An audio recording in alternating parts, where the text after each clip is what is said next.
అబ్బాయిలు ఏమనుకుంటారంటే, ఓపెన్ గా మాట్లాడుతున్నాను, ఒక అందమైన అమ్మాయి వస్తే బాగుండు అనుకుంటారు. తెల్లగా ఉండే అమ్మాయి.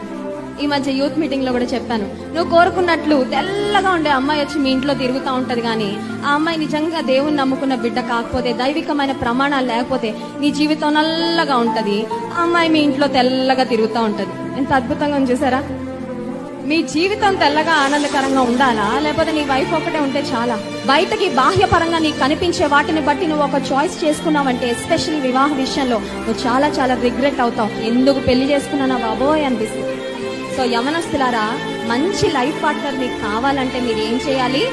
అటు ఇటు చూడటం కాదు, ఫేస్బుక్ లో ఎతకడం కాదు, వాట్సాప్ లో ఎతకడం కాదు, ఏ ఫోటోలు బాగుంటాయా, ఏ మొహాలు బాగుంటాయా, ఏ ముక్కు బాగుంటుందా, ఏ అమ్మాయి తెల్లగా ఉంటుందా, ఇలాంటివన్నీ నువ్వు వెతుక్కున్నావంటే నీకు ఒకవేళ నువ్వు కోరుకున్న అందమైన వ్యక్తి నీకు రావచ్చేమో, కానీ she might not be or he might not be the right person that God has in store for you.